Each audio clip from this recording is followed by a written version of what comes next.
Halo semua. Pada video-video sebelumnya, saya sudah membantah tuduhan teman-teman Muslim yang berkata bahwa umat Kristen menuhankan Nabi Isa.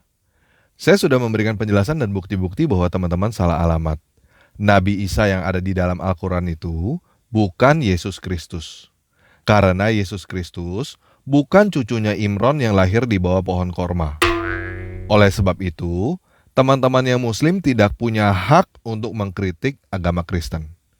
Tetapi, karena masih banyak teman-teman Muslim yang ngotot bahwa Nabi Isa adalah Yesus, bahkan menunjukkan Al-Quran surah 4 ayat 157 untuk berkata bahwa Yesus Kristus tidak mati disalibkan, jadi pada video ini, saya sekali lagi menanggapi komentar teman-teman. Saya akan menunjukkan di mana letak kesalahan Al-Quran surah 4 ayat 157 jika Nabi Isa yang teman-teman maksud itu adalah Yesus Kristus. Selain itu, sehubungan dengan Paskah, saya akan memberikan penjelasan kepada teman-teman yang Muslim supaya teman-teman mengerti kenapa umat Kristen ngotot berkata bahwa Yesus mati disalibkan. Dan supaya teman-teman yang Muslim tidak berkata bahwa saya mengarang, pada video ini saya akan dibantu oleh Ustadz Menachem Ali. Oke, kita langsung mulai aja ya.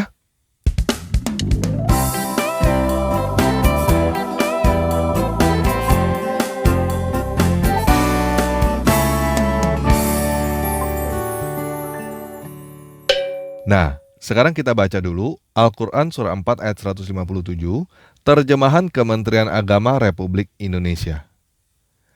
Dan dalam kurung kami hukum juga karena ucapan mereka, sesungguhnya kami telah membunuh Al-Masih, Isa putra Maryam, Rasul Allah. Padahal mereka tidak membunuhnya dan tidak dalam kurung pula menyalibkannya. Tetapi dalam kurung yang mereka bunuh adalah orang yang diserupakan dengan Isa. Sesungguhnya mereka yang berselisih pendapat tentang dalam kurung pembunuhan Isa selalu dalam keraguan-raguan tentang yang dibunuhnya itu. Mereka benar-benar tidak tahu dalam kurung siapa sebenarnya yang dibunuh itu, melainkan mengikuti prasangka belaka. Jadi, mereka tidak yakin telah membunuhnya. Nah, silakan teman-teman baca tafsir dari Kementerian Agama, Ibnu Katsir, atau tafsir dari sumber-sumber Muslim lainnya. Semuanya sepakat bahwa mereka yang dimaksud adalah orang-orang Yahudi. Jadi, pada ayat ini, ada beberapa klaim yang bisa kita perhatikan. Yang pertama, orang-orang Yahudi berkata, sesungguhnya kami telah membunuh Al-Masih, Isa putra Maryam, Rasul Allah. Yang kedua, Al-Quran menyatakan bahwa orang-orang Yahudi tidak membunuh Isa, tetapi membunuh orang lain yang serupa dengan Isa dengan cara disalibkan. Yang ketiga, orang-orang Yahudi selalu dalam keraguan tentang siapa yang dibunuh itu. Orang-orang Yahudi tidak yakin telah membunuhnya. Nah, supaya teman-teman tidak berkata bahwa saya salah menafsirkan Al-Quran, sekarang kita bertanya kepada Ustadz Menachem Ali ya. Pak Ustadz, tolong dijelaskan secara singkat apa yang tertulis di dalam Al-Quran surah 4 ayat 157. Jadi ayat ini berkaitan dengan sesungguhnya, ini pernyataan kaum Yahudi, inna qatalna, sesungguhnya kami telah membunuh Al-Masih. Pernyataan ini secara umum, mereka tidak membunuhnya. Kemudian ditegaskan lebih detail. Wa ma shalabuhu, dan tidak membunuhnya dalam pengertian dibunuh di atas kayu salib. Jadi yang pertama wa ma qataluhu itu bermakna umum, tidak terbunuh. Wa ma shalabuhu lebih khusus lagi, tidak terbunuh dengan cara disalib. Jadi dua hal ini ditolak oleh Allah Subhanahu wa taala melalui Al-Qur'an ini. Walakin syubbiha lahum, tetapi Allah telah menyerupakan orang yang ada di kayu salib itu. Bukan Isa Al-Masih. Wa innal ladzina ikhtalafu fihi lafi syakkim min. Dan sesungguhnya orang-orang yang berikhtilaf, berselisih mengenai siapa yang disalib itu benar-benar dalam keraguan. Malahum bihi min ilmin illa tiba'adzan. Sesungguhnya mereka itu hanya mengikuti angan-angan belaka. Wa ma qataluhu yaqina. Dan mereka sebenarnya tidak membunuh dengan cara yakin. Tapi kita sama-sama sepakat dengan agama saudara kita. Ada orang yang memang disalib. Ada. Dan peristiwa itu sejarah. Cuma kita berbeda. Berbeda apa? Kalau kita meyakini itu bukan Nabi Isa, tapi mereka meyakini itu adalah Isa. Nah itu. Memang ada peristiwa pembunuhan, bahkan pembunuhan dengan cara disalib. Cuma masalahnya, Quran itu mengkritik siapa yang disalib itu. Itu yang berbeda. Jadi Yahudi mengakui bahwa memang ada orang yang disalib itu. Kristen pun, agama Kristen mengakui memang ada peristiwa penyaliban itu. Dan Islam pun mengakui ada orang yang disalibkan itu. Berarti tiga agama ini sama-sama sepakat. Memang ada peristiwa penyaliban itu. Itulah sebabnya gambar itu jelas-jelas. Memang ada orang yang disalibkan. Dan memang ada peristiwa penyaliban. Cuma masalahnya siapa yang disalibkan ini berbeda. Quran mengatakan wama qataluhu wama sholabuhu. Mereka tidak membunuhnya dan tidak menyalibnya. Berarti siapa yang disalibkan itu? Disinilah ada tiga perbedaan pandangan. Kalau dalam keyakinan agama Yahudi, dia yang disalib itu bukan Al-Masih. Berarti mereka sampai hari ini menunggu Al-Masih yang betul. Tapi nggak datang-datang. Nggak tahu siapa nanti yang datang. Pokoknya sampai hari ini mereka menunggu itu Al-Masih. Tapi yang disalib itu bukan Al-Masih. Mereka mengingkari itu. Ini keyakinan Yahudi.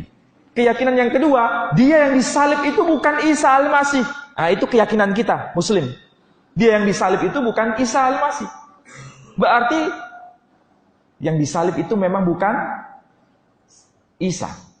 Sampai hari ini beliau masih hidup. Masih hidup. Masih hidup. Bukan mati.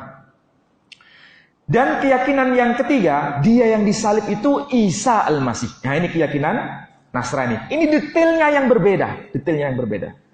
Kita bisa buktikan tidak bahwa itu memang bukan Isa? Kita bisa buktikan itu. Tinggal masalahnya ada kesepakatan di antara kita dengan Yahudi itu. Ada kesepakatan di antara kita dengan Yahudi itu. Dalam hal apa? Bahwa yang disalibkan itu bukan Al-Masih. Bukan Al-Masih. Cuma kita meyakini itu bukan Isa Al-Masih. Orang Yahudi mengaku itu Isa itu tadi. Oke, jelas ya. Saya tidak salah tafsir. Al-Quran menyatakan, yang pertama, orang-orang Yahudi berkata, sesungguhnya kami telah membunuh Al-Masih, Isa putra Maryam, Rasul Allah. Yang kedua, Al-Quran menyatakan bahwa orang-orang Yahudi tidak membunuh Isa, tetapi membunuh orang lain yang serupa dengan Isa dengan cara disalibkan. Yang ketiga, orang-orang Yahudi selalu dalam keraguan tentang siapa yang dibunuh itu, dan orang-orang Yahudi tidak yakin telah membunuhnya. Nah, supaya tidak berlama-lama, saya langsung aja menunjukkan bahwa ketiga pernyataan Al-Quran itu, tiga-tiganya salah semua. Yang pertama, tidak ada orang-orang Yahudi yang berkata, sesungguhnya kami telah membunuh Al-Masih, Isa putra Maryam, Rasul Allah. Yang kedua, tidak ada orang Yahudi yang menyalibkan, karena yang menyalibkan adalah orang Romawi. Yang ketiga, tidak ada orang Yahudi yang ragu siapa yang disalibkan, dan tidak ada orang Yahudi yang tidak yakin telah membunuh Yesus. Nah, untuk membuktikan apa yang saya katakan, kita minta Ustadz Menachem Ali untuk membacakan apa yang ada di dalam Talmud. Talmud adalah kitabnya orang Yahudi. Silakan perhatikan, apakah ada pengakuan dari orang Yahudi di dalam Talmud bahwa mereka membunuh Yesus? Di dalam Talmud Bavli, Juz Nezikin, kerugian, Traktat Sanhedrin, ayatnya 43a disebutkan begini. Pada sabat perayaan Paskah. Nah, pada sabat perayaan Paskah, Yesus orang Nazaret digantung di kayu salib. Jadi mereka itu betul-betul tahu secara lahiriah saja bahwa ini orang mempraktekkan sihir dan nanti akan digantung. Dan ternyata ketika digantung, memang betul-betul digantung di kayu salib itu. Sehingga semakin dikuatkan iman mereka, karena Taurat mengatakan kalau orang itu mati, dihukum mati di kayu salib, itu adalah orang jahat. Berarti orang jahat saja sudah seperti itu, apalagi mengaku nabi. Tidak mungkin seorang nabi mati di kayu salib. Tidak mungkin seorang Mesias mati di kayu salib. Itu menurut keyakinan Yahudi. Nah, kita tahu dari perspektif ini. Nah, bagaimana? Apakah ada orang Yahudi yang berkata, kami telah membunuh Al-Masih? Enggak ada. Apakah ada orang Yahudi yang menyalibkan? Enggak ada. Apakah ada orang Yahudi yang ragu siapa yang disalibkan? Enggak ada. Jadi 3 hal yang dikatakan oleh Al-Quran surah 4 ayat 157 tentang orang Yahudi, salah semua. Orang Yahudi dan Kristen sama-sama sepakat bahwa yang disalibkan adalah Yesus orang Nazaret. Orang Yahudi dan Kristen sama-sama sepakat bahwa yang menyalibkan Yesus orang Nazaret itu adalah orang Romawi. Dan tidak ada orang Yahudi dan Kristen yang ragu atau tidak yakin bahwa yang disalibkan adalah Yesus orang Nazaret. Satu-satunya kelompok orang yang bingung, yang ragu, tidak yakin siapa yang disalibkan adalah Muslim. Nggak percaya? Coba kita tanyakan lagi kepada Ustadz Manacam Aliyah. Pak Ustadz, apakah umat Muslim yakin siapa yang disalibkan menggantikan Yesus? Memang ada riwayat, tapi riwayat ini diperselisihkan di antara para ulama. Di antara para ulama berselisihkan. Bahkan namanya siapa yang menggantikan itu juga diperselisihkan. Artinya bukan mencapai derajat mutawatir. Tidak mencapai derajat mutawatir. Dan apalagi kalau kita hubungkan dengan dokumen-dokumen ini, orang yang mati di kayu salib itu tidak benar. Artinya itu sebagai hukuman yang sangat luar biasa. Dan itu sebagai bentuk penghinaan, hukuman itu. Apalagi tanpa khitona tadi. Khitona itu artinya apa? Tanpa sesuatu. Helai kain pun yang melekat itu. Dan itu saya kira tidak mungkin Allah menggantikan dengan cara menggantikan dari antara para muridnya dan dianggap sebagai orang yang saleh. Sangat tidak mungkin. Itulah sebabnya kemudian ada yang namanya Injil Barnabas yang menyebutkan sang pengkhianat itu yang justru yang diubah wajahnya kemudian sama dengan Nabi Isa. Nah, cuma sampai hari ini yang namanya Injil Barnabas yang berbahasa Aram masih di close, tidak dibuka. Dan itu yang kemudian disebut sebagai The Gospel of Turkey. Ya, yang ada yang kita bisa baca itu hanya terjemahan versi bahasa Latin maupun bahasa Spanyol. Dan itu abad ke-16. Tetapi ketika dihubungkan dengan The Gospel of Turkey, itu intinya sama. The Gospel of Turkey itu abad ke-4. Oke, jelas ya? Satu-satunya kelompok orang yang tidak sepakat siapa yang disalibkan adalah Muslim. Dan satu-satunya kelompok orang yang berkata bahwa orang Yahudi mengaku telah membunuh Al-Masih juga hanya Muslim karena tertulis begitu di dalam Al-Quran. Padahal faktanya tidak ada orang Yahudi di dunia ini yang mengaku telah membunuh Al-Masih. Tadi teman-teman juga udah dengar ya dari Ustadz Manacem Ali, Injil Barnabas atau The Gospel of Turkey itu berasal dari abad ke-4. Nah, sekarang ini tahun 2020 Masehi kan? Teman-teman tahu gak artinya tahun Masehi itu apaan? Tahun Masehi itu adalah tahun yang dihitung mulai dari kelahiran Mesias. Dihitung dari kelahiran Yesus Kristus. Jadi, peristiwa Yesus disalibkan itu kira-kira pada tahun 33. Dan Injil Barnabas ditulis kira-kira 300 tahun setelah penyaliban Yesus. Nah, dengan jarak 300 tahun ini, menurut teman-teman, penulis Injil Barnabas adalah saksi mata peristiwa penyaliban Yesus atau bukan? Bukan kan? Nah, Injil Matius, Injil Markus, Injil Lukas, Injil Yohanes adalah kitab-kitab yang ditulis oleh 4 orang yang berbeda untuk gereja pada saat itu, pada abad pertama. Kitab-kitab itu isinya adalah biografi tentang Yesus Kristus ketika semua saksi mata penyaliban Yesus yang lain masih hidup. Kalau keempat Injil itu tidak menulis kesaksian yang benar tentang penyaliban Yesus, orang Yahudi pasti sudah menulisnya di dalam Talmud. Dan teman-teman sudah mendengar sendiri dari Ustadz Menachem Ali bahwa Talmud pun memberikan kesaksian yang sama. Yesus orang Nazaret itu mati disalibkan. Apakah teman-teman masih mau berkata bahwa Al-Quran yang ditulis oleh orang Arab 600 tahun setelah peristiwa penyaliban Yesus lebih tahu tentang apa yang terjadi daripada orang Yahudi dan Kristen? Al-Quran bahkan gak tahu bahwa yang melakukan praktek penyaliban adalah orang Romawi, bukan orang Yahudi. Nah, banyak teman-teman Muslim yang memberikan pertanyaan, mana kitab Injil Yesus yang asli? Ini sebenarnya adalah pertanyaan yang lucu, karena teman-teman tidak tahu apa itu Injil. Pertanyaan seperti ini menunjukkan bahwa teman-teman berpikir bahwa Yesus adalah tukang jualan buku yang turun gedebuk dari langit. Baca Injil, cuma 50.000 rupiah, beli 2 gratis 1. Ini Injil yang asli loh bu, baru turun gedebuk dari langit. Begini guys, Yesus bukan tukang jualan buku. Dan Injil itu bukan buku yang turun gedebuk dari langit. Injil itu artinya adalah kabar baik. Dan berita tentang penyaliban Yesus itulah Injil yang asli. Kabar baik yang asli. Nah, pasti teman-teman mau bertanya, kenapa orang Kristen ngotot bahwa Yesus mati disalibkan?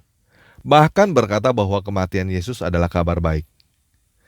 Sebelum saya menjawab pertanyaan ini, yuk kita dengar dulu penjelasan dari Ustadz Menachem Ali, kenapa umat Muslim ngotot bahwa Yesus tidak mati disalibkan. Tidak mungkin Nabi itu Nabi benar, apalagi Nabi Isa itu Nabi yang salih, Nabi yang betul, dihukum mati bahkan dengan cara tanpa sehelai kain pun. Itu naif di hadapan Allah Subhanahu wa Ta'ala. Quran saja memerintahkan kita untuk menutup aurat. Ini Nabi, auratnya tidak tertutup. Itu sebuah kecelakaan itu. Itulah sebabnya Quran membantah. Dan teksnya memang terbukti, disebut hitona. Jadi pengakuan Islam lebih rasional sebetulnya daripada pengakuan orang-orang Nasrani. Nah, jadi umat Muslim tidak bisa menerima kenapa Yesus mati disalibkan karena tidak mengerti kenapa orang baik kok matinya tragis sekali seperti orang jahat. Betul ya? Jadi sekarang saya mau jelaskan begini. Kabar baik tentang Yesus itu tidak selesai sampai Yesus disalibkan. Setelah Yesus disalibkan, dia bangkit dari kematian dan hidup abadi. Yuk sekarang kita dengar dari Ustadz Menachem Ali, sebenarnya apa sih yang dipercaya oleh umat Kristen? Pak Ustadz, sebenarnya apa sih yang dipercaya oleh umat Kristen? Apakah peristiwa penyaliban Yesus berakhir sampai kematian Yesus atau ada kelanjutannya? Apakah Yesus bangkit dari kematian? Sebetulnya hari Ahad atau hari Minggu menurut mereka ini ada rangkaian dengan hari Jumat kemarin. Jadi hari Jumat itu adalah hari peristiwa penyaliban. Sedangkan hari Ahad ini diperingati sebagai hari kebangkitan. Jadi mereka ada keyakinan sosok manusia yang bernama Isa Al-Masih itu betul-betul telah disalibkan pada hari Jumat dan menjelang maghrib, karena menjelang maghrib itu adalah hari besar bagi kaum Yahudi yang disebut sebagai hari Sabat, maka tidak boleh mayat itu tergantung di kayu salib karena itu akan menajiskan tanah Israel. Maka sebagai konsekuensinya mayat yang tergantung di kayu salib itu harus segera dikubur sebelum maghrib tiba. Dan menurut keyakinan saudara kita yang menganut ajaran Nasrani, hari ini, hari Ahad, menjelang subuh seperti ini, Kristus telah dibangkitkan. Jelas ya, Alkitab mencatat bahwa Yesus mati disalibkan pada saat Paskah dan kemudian bangkit dari kematian. Ini adalah kabar baiknya. Ini adalah Injil yang asli, yaitu Yesus Kristus bangkit dari kematian.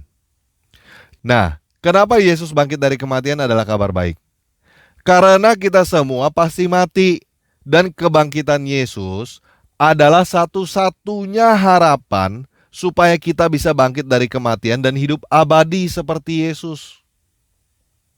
Kalau Yesus tidak bangkit dari kematian dan hidup abadi, maka tidak ada satu orang pun yang bangkit dari kematian dan hidup abadi.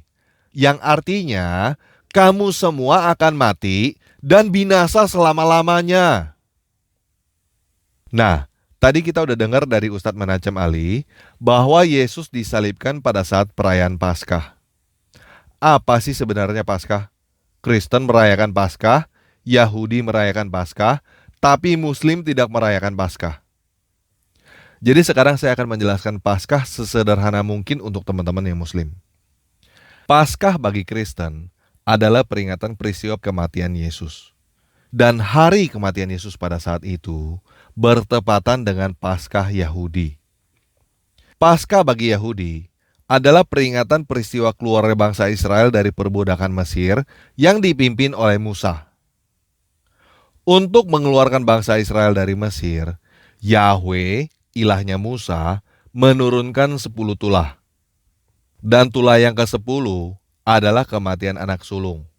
Semua anak pertama di tanah Mesir mati, mulai dari anak pertama Firaun sampai anak pertama segala ternak yang ada di Mesir. Namun, sebelum tulah ke-10 itu datang, Yahweh memberikan perintah melalui Musa supaya setiap rumah tangga di Israel menyembelih anak domba jantan yang tidak bercacat celah. Darah anak domba jantan itu harus dioleskan pada kanan, kiri, dan atas pintu rumah. Dan dagingnya harus dimakan pada malam itu juga, supaya kematian anak sulung tidak menimpa isi rumah yang diolesi darah anak domba itu. Setelah itu terjadilah seluruh anak pertama di tanah Mesir meninggal, kecuali rumah-rumah yang diolesi darah anak domba. Nah, anak domba inilah yang disebut dengan domba Paskah. Dan jauh sebelum peristiwa keluarnya bangsa Israel dari Mesir itu, peristiwa Paskah sudah ada, namun belum disebut Paskah. Dan teman-teman yang Muslim sebenarnya tahu peristiwa ini, yaitu peristiwa ketika Abraham tidak jadi mengorbankan anaknya. Siapa anak yang hampir dikorbankan sebenarnya bukan tema utama di dalam cerita itu. Tema utama di dalam cerita itu adalah dombanya yang menggantikan anak Abraham. Anak Abraham yang seharusnya disembelih tidak jadi disembelih karena ada domba yang menggantikan anak itu disembelih.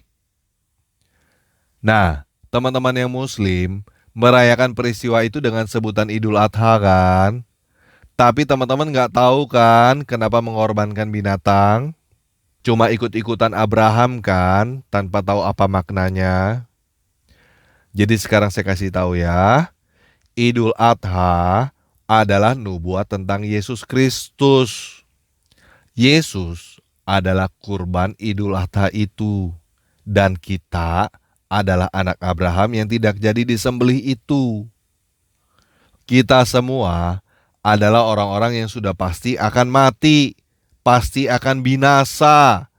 Tetapi karena Yesus menjadi kurban Idul Adha untuk menggantikan kita, kita tidak jadi binasa, bahkan akan memperoleh hidup abadi.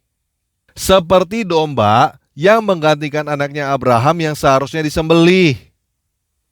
Yesus Kristus adalah anak domba Paskah yang sempurna, kurban Idul Adha yang dari Tuhan, yang tidak bercacat celah, yang disembelih untuk keselamatan kita semua.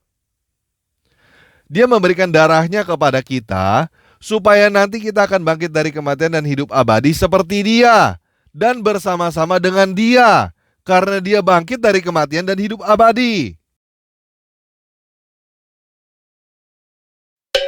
Nah, kalau Yesus tidak mati disalibkan bagaimana? Jawabannya, sama seperti kalau tidak ada domba yang menggantikan anaknya Abraham bagaimana? Ya, anak itu akan mati, disembelih. Kalau Yesus tidak mati disalibkan, kita semua akan binasa di dalam kematian kita. Paham ya? Jadi, inilah makna Paskah dan kabar baik tentang Yesus, yaitu Yesus Kristus bangkit dari kematian dan hidup abadi. Dan kita semua yang percaya kepadanya akan bangkit dan hidup abadi bersama-sama dengan Yesus. Nah, saya sudah memberikan bukti-bukti bahwa kematian Yesus disalib adalah fakta sejarah. Saya juga sudah memberitahukan bahwa makna kematian Yesus adalah kurban Idul Adha bagi kamu. Saya sudah memberitahukan Injil yang asli, kabar baik yang asli, yaitu Yesus Kristus bangkit dari kematian dan hidup abadi. Supaya kamu yang percaya juga akan bangkit dari kematian dan hidup abadi bersama-sama dengan Dia. Dan saya juga sudah membuktikan bahwa Al-Quran surah 4 ayat 157 itu salah alamat. Jadi, kematian dan kebangkitan Yesus sebagai kurban Idul Adha bagi kamu adalah fakta sejarah. Pertanyaannya adalah, apakah kamu mau menerima Yesus Kristus sebagai kurban Idul Adha bagi kamu, atau kamu mau menolaknya? Kalau kamu jadi anak Abraham yang akan disembelih itu, lalu Tuhan menyediakan domba sebagai kurban untuk menggantikan kamu, kamu mau berterima kasih dan menerima domba yang menggantikan kamu disembelih, atau kamu mau berkata kepada Bapak Abraham, "Beh, katanya lu nabi, katanya lu mau sembelih gue. Kok lu ambil domba yang bagus itu untuk menggantikan gue? Lu kok kejam banget sih sama domba? Lu gak masuk akal. Udah buruan sembelih gue. Gue gak mau kematian gue digantikan oleh domba yang bagus itu." Coba teman-teman ingat-ingat. Apakah Nabi Ibrahim dan anaknya menolak kurban pengganti yang disediakan oleh Tuhan? Enggak kan? Nah, seperti domba kurban itu menyelamatkan anak Abraham dari kematian, Yesus Kristus menyelamatkan kamu dari kebinasaan abadi. Sekarang bagaimana? Kamu mau menerima Yesus sebagai kurban Idul Adha bagi kamu, atau kamu mau menolaknya?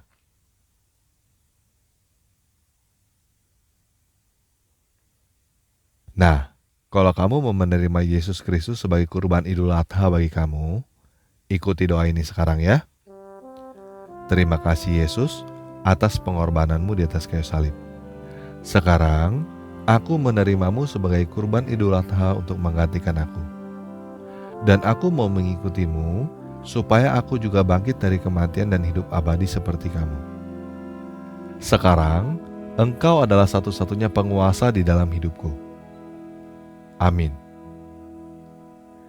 Nah, buat teman-teman yang baru menerima Yesus Kristus, saya mau mengucapkan selamat Idul Adha. Kalau keadaan sudah memungkinkan, cari gereja terdekat dan katakan bahwa kamu mau ikut perjamuan kudus dan dibaptis. Oke, sekian video kali ini. Selamat Paskah bagi semua yang telah menerima Yesus Kristus sebagai kurban Paskah.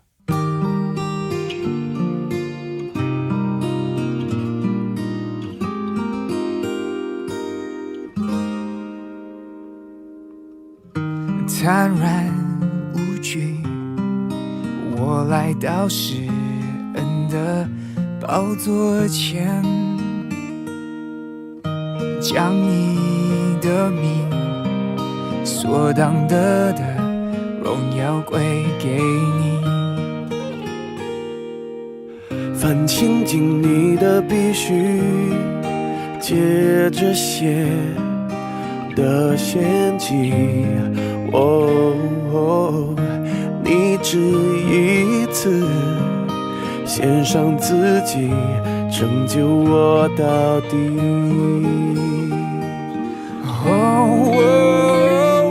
我怎么会不配当你的儿女？你赦免了我的罪孽，你是我的肩，慈爱和怜悯，你全心听我的声音。主，你像我样怜安慰和帮助，将平安充满我的心。主，你保护我，保护我性命，至高者你建立我心。Yeah, come on. 坦然无惧，我来到世人的宝座前，将你的名所当的荣耀归给你，凡亲近你的必须，借着血的献祭。你只一次献上自己，拯救我到底。我怎么会不配当你的儿女？你赦免了我的罪孽，你是我的肩，慈爱和怜悯，你全心听我的声音。主，你像我样怜安慰和帮助，将平安充满我的心。主，你保护我，保护我心灵，至高者你建立我心。诸神之中，谁能与你相比？你的作为也无可比。主，你像我样怜安慰和帮助，将平安充满我的心。主，你保护我，保护我心灵，至高者你建立